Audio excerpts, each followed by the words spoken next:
Story recapped here. Today, I'm going to explain a comedy, drama, and sci-fi film called LX 2048. Spoilers ahead. Watch out and take care.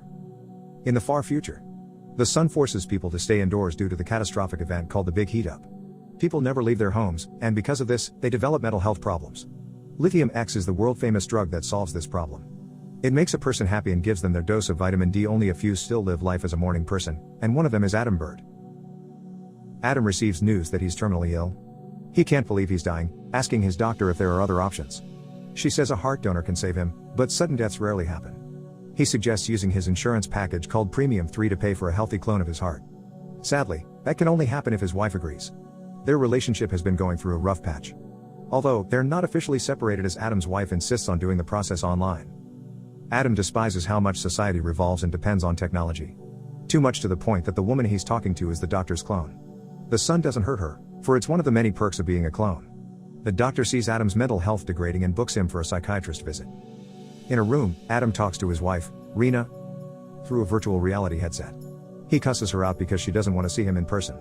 His wife doesn't care about him anymore, completely ignoring the fact that he's dying. Adam asks her and himself why he ever loved his wife, ending the call. Adam, wearing a hazmat suit, drives through the empty roads going to the city. Adam sits in his office with a VR headset on, talking about how implant chips will render VR headsets obsolete. The entire office building is empty as most of the employees choose to work from home. Adam works in a tech company that deals with virtual reality equipment. Later that day, Adam is in a heated discussion with a coworker. He tries to persuade him to focus on chip technology rather than VR headsets. Adam worries that the new chip would eventually make his company obsolete. Adam is passionate about the new technology, but his partners seem too busy with their virtual girlfriends to listen to him. His shift ends, and he visits a clinic for his psychiatric visit. The guard asks him to scan his thumbprint and iris and to remove his protective gear. In the doctor's office, Adam talks about how he's tired of being the only real human roaming the earth.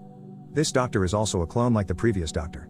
Adam says that clones aren't real people as they don't have the same emotions and fear of dying. Clones to him are like computers, programmed to have predetermined thoughts and actions for any situation. On a night that happened months ago, Adam saw nighttime like a normal person, a time to rest and go home. He saw his son immersed in his virtual world while eating cereal. Further down the corridor, he saw his other children playing virtual tennis and a violent shooter game. Finally, he saw his wife, sunbathing on her virtual beach. After a long day at work, Adam had virtual intercourse with a state-of-the-art doll that simulates the feeling of the real thing. As Adam did the deed, Rena walked in at the climax. Adam apologized for not locking his door. Rena accuses Adam of cheating on her with a woman he met online. He tried to explain himself, but Rena walked out. This was the cause of their separation.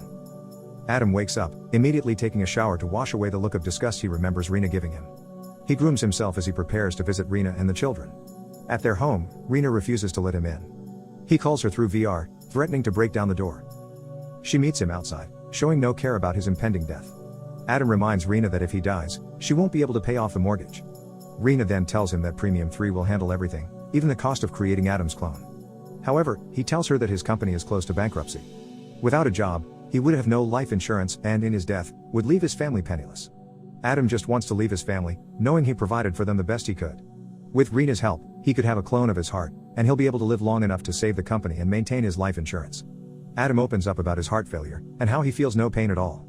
Rena insults him by saying that the man she once fell in love with is gone. She refuses to use the insurance money. Instead, she suggests for him to take Lithium X so that he can think of a plan to save his company. The next day, Adam calls a retirement home to speak with a man named Donald Stein. Time passes, and in his virtual world, Adam talks to his AI girlfriend, Maria. She tells her how much she loves him. Adam is aware she's programmed to say that, but he chooses to believe her anyway since she's the only one left that makes him feel that way. He lies in his bed, alone as Maria shares about her dreams to be with him in the real world. Suddenly, Donald disrupts the moment with a gun pointing at Adam. After fear dissipates, he recognizes Donald. Donald asks how Adam knows him, and how he knows about chip technology. In the living room, Adam explains why he tried to call him earlier.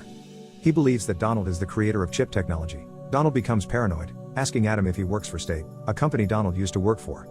Adam says that he only reached out to him because Donald can save his company, consequently, helping his family.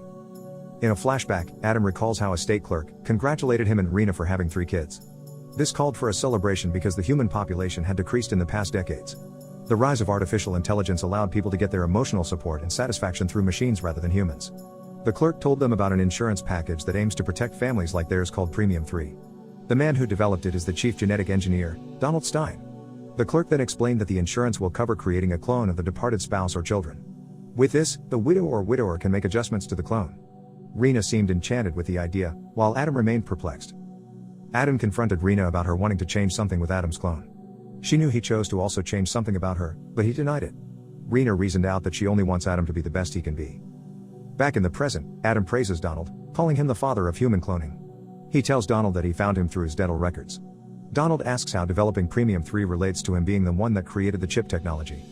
Adam hypothesizes that only new technology like the chip can create clones that aren't affected by the sun.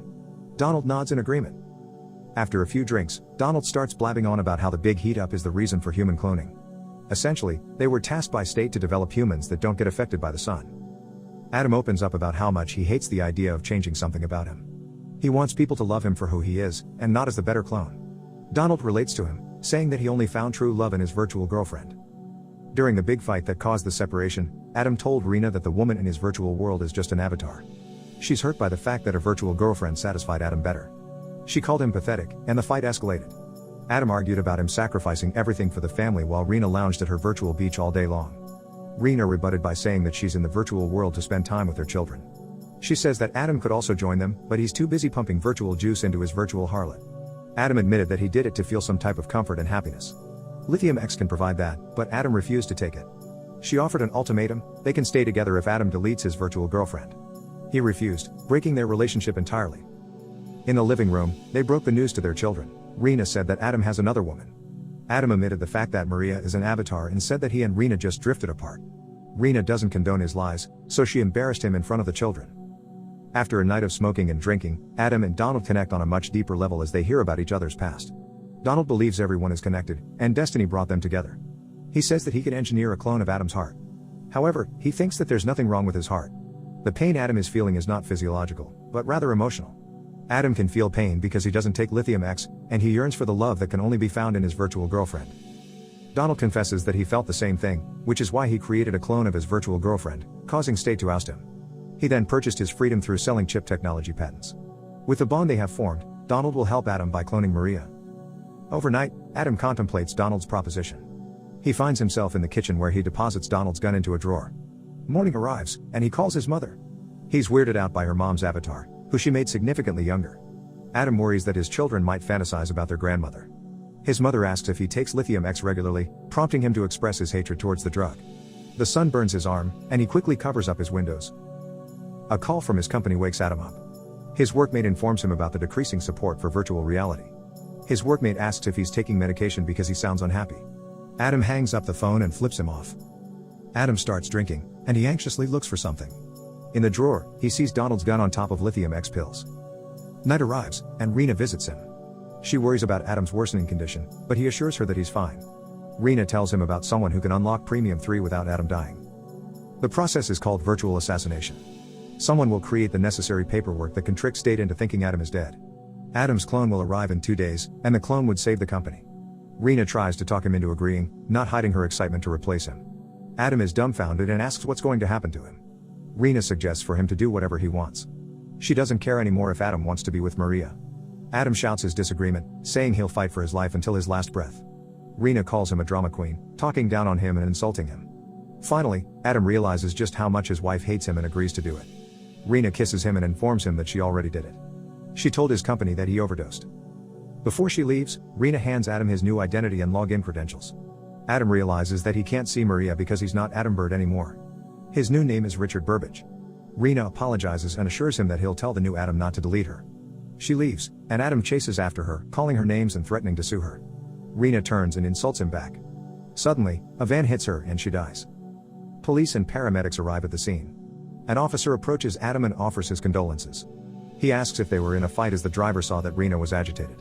Adam tells him the truth, and he tears up as he thinks about how the kids will react. The officer checks Adam's profile and sees that they're on Premium 3. He laughs and says that a better Rena will be back in no time. Adam jokingly suggests that maybe he planned her death. The officer puts on a serious face and asks him to stop. The clone will arrive in a day, and the officer says he'll be back after a few days to check on him. Inside, Adam tries to log in into his account, only to see that his password changed. After a while, he forces himself to puke to flush out the alcohol in his system. A woman is at the door. She turns around and there Maria immediately kisses Adam. She suggests that he brush his teeth. Adam is astounded by what's happening, his eyes can't look at anything else but Maria. She's everything he's ever dreamed of and more. Adam can't wait to finally do it non-virtually, but Maria wants to take it slow. She still feels sore from undergoing tests Donald made her take. Adam realizes that Donald made love to Maria before him. Maria says it's her way of thanking Donald. Maria then tells him to stop being a prude, saying that she has a right to explore other options. Adam watches Maria taking a shower. She sees him and acts playful. Suddenly, he sees Rena in her place. He searches through Maria's bag, taking out protection and a small clear chip. To take his mind off what he saw, Adam fails to play a song on the guitar. Maria finishes her shower, and she sees the pleasure doll she once was. She asks why Adam rummaged through her belongings, and he confronts her about the chip. The chip is called Eternal One, a device that downloads the brain of a dying person, which can then be transferred to the virtual world. Adam is weirded out by the fact that the chip can contain an entire person. Maria becomes philosophical, asking Adam if life truly has meaning. Every cell in Adam's body is a part of him, and she thinks that Adam and every person and thing are all cells of God's body. She says that God can also be a part of a bigger God, so on and so forth. Adam looks at her, scared and amazed. Maria plans to leave, ignoring Adam's pleas for her to stay. She says that cells in her body yearn to experience falling in love, but not with Adam. Alone in the living room, Adam dances with the pleasure doll. He feels defeated as the woman of his dreams didn't choose him. His dream that turned into a reality became a nightmare instantaneously. Adam now hatefully looks at the doll. He grabs a knife and stabs it. In a corner, he shakes uncontrollably. Someone knocking disturbs Adam's moment of sorrow. He crawls to get Donald's gun, and there he sees Rena's version of him. Real Adam talks to his significantly cooler self, telling him about their wife's death. Clone Adam laughs it off, and they make their way inside. He starts to judge Adam and his chaotic home. Clone Adam assures that he won't hurt Real Adam because clones can only use violence for self-defense.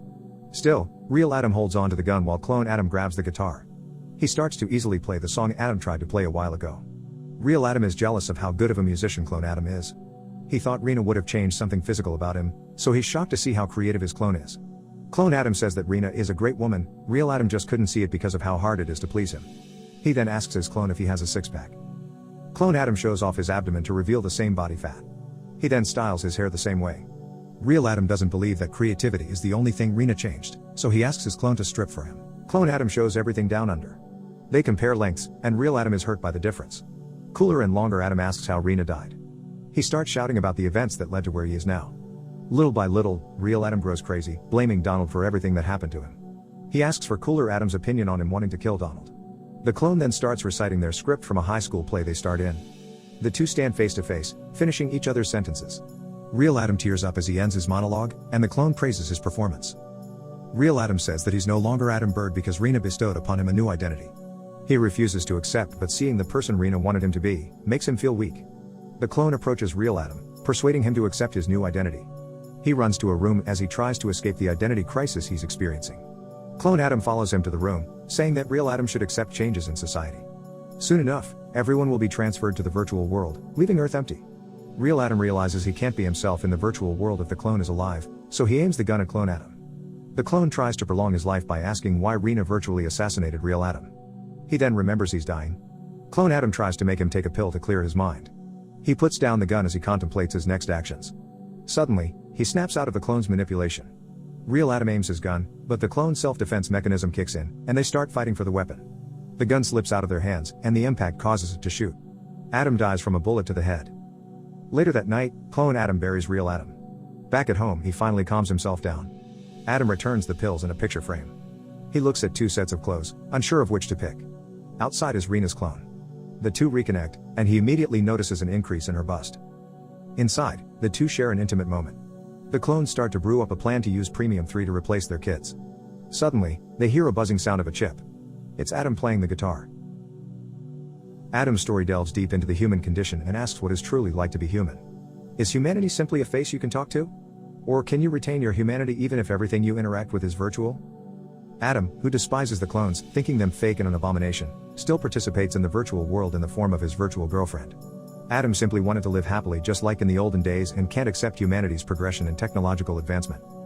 In the end, Adam comes face to face with his worst nightmare, his clone. Though they fight for supremacy, the clone overpowers Adam and ends up living his desired life. Adam's clone and Rena's clone are what Rena and Adam wanted to be. Both are living an amalgamation of the life the couple wanted. Now that both are gone, the clones plan on taking the children with them. Which then prompts the question, how long has this been going on? Have all of humanity been replaced by somewhat sentient clones? Or is it just the beginning? Subscribe to watch more videos like this. Turn on notifications. And leave a like, it really helps the channel out. Thank you for watching.